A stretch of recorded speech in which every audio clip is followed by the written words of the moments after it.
Mimi nitaipokea kwanza kwa sababu ile inakuwa ni surprise na we kama we inakuja ni mshangao.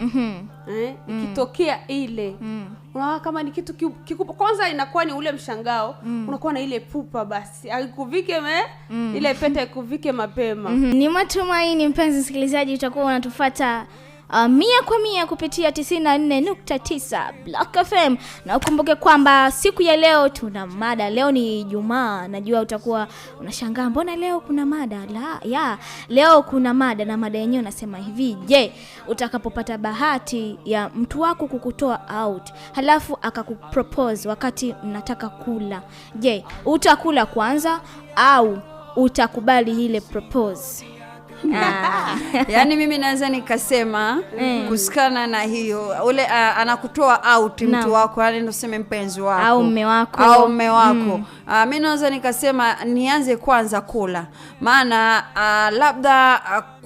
labda nikianza kula ndio nitakuwa hata vizuri.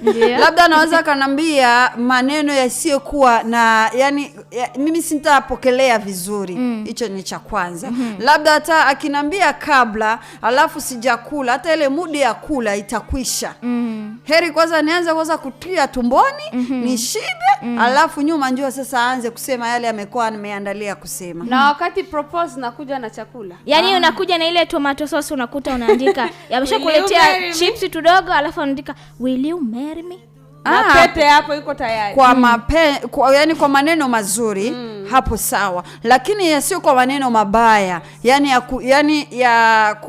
Pana mtu anaweza kufanya surprise kume ni surprise ya maneno mabaya. Wewe anakutia hapa na kutoa out surprise, lakini hiyo surprise Charmante anakuwa ameshaiandika kabisa will you marry me, unaweza kunioa. Na hapo amekuwekea tu chips tudogo na tunyama. Utakubali kwanza ile propose au utakubali kwanza kula? Nitakubali kwanza ile propose. Maana ile propose ni amana zaidi. Chakula hata tukiwa ndani ya ndoa, hata siku nyingine tutakila tu. Kwanza nitakubali kwanza ile, ushasikia will you marry me? Yes. Sijui kwako wewe Adolfine. Na mimi nitaipokea kwanza kwa sababu ile inakuwa ni surprise na we kama we inakuja ni mshangao. Ikitokea ile unaona kama ni kitu kikubwa, kwanza inakuwa ni ule mshangao, unakuwa na ile pupa basi. Akikuvike ile pete ikuvike mapema. Vitu kama hivyo. Kwa upande wangu mimi Rahma Uthmani, mimi ile will you marry me nitajifanya kama sijaiona. Alafu zile chipsi na nyama ndio nitaanza kwanza kula. Baadaye nikisha shiba ndio nitamwambia yes I will marry you. Kwa sababu ameshanishibisha. Vitu vingine vitakuja baadaye. Mwenzangu, yale maneno yananishibisha. Mimi kwangu mimi chakula ndio kinanishibisha. Yale maneno, unajua maneno matamu, maneno mazuri huwa yanakushibisha fulani. Asikudanganye mtu Charmante. Ukishaona tu ile pete unachanganyikiwa, hata tena utapata nguvu ya kukula. Mimi sichanganyikiwi, nyewe kuna chakula hawezi kuchanganyikiwa. Chakula ni kitu kingine. Unajua kuna mtu mwingine anathamini chakula kuliko chochote. Kwanza ni mimi. Will you marry me? Alafu kiangalia will you marry me umeandika kwa tomato sauce. Kwanza nitailamba ile tomato sauce, nitaimaliza, alafu nitaanza kula na chips. Baadaye ndo nitakuja kukubali ile proposal yako. Haikuja kutokea hiyo. Ikikutokea Rahma au utatamani hata kile chakula. Kweli unakipenda ila utatamani hata kwa sababu ule mshtuko na furaha tele.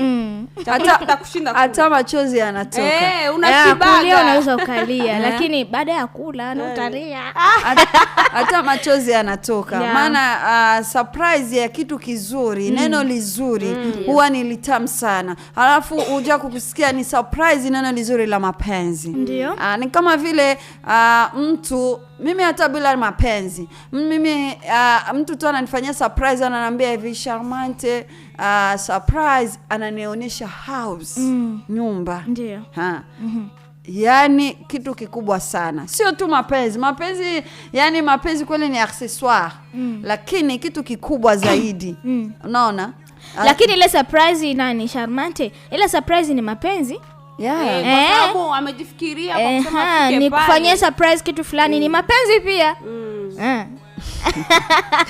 Natumai penzi msikilizaji wa Radio Black FM, leo ni tarehe 26 mwezi wa 8 2022. Leo ni Ijumaa. Kwa Waislamu wote nawaambie tu Ijumaa mubaraka. Na wasiyekuwa Waislamu tuwaambie weekend njema, maana weekend imeanza leo. Na Radio Black FM tunasikika kama dunia nzima. Na vile vile watu wa mikoani wako sambamba na sisi, watu wa East Africa wako sambamba na sisi, watu wa mbali ya Burundi wako sambamba na sisi. Na vile vile basi kama unataka biashara yako vijulikane zaidi, au kama una sherehe yako tofauti vile yes ya harusi, kitchen party, kitchen dawa, basi njoo waimbio Radio Black FM, ofisini ya Radio Black FM. Tuko tayari hapa kukufanyia matangazo yako hata biashara live, maana Radio Black FM tunasikika dunia nzima na tunaonekana kupitia YouTube, Facebook na Instagram yote.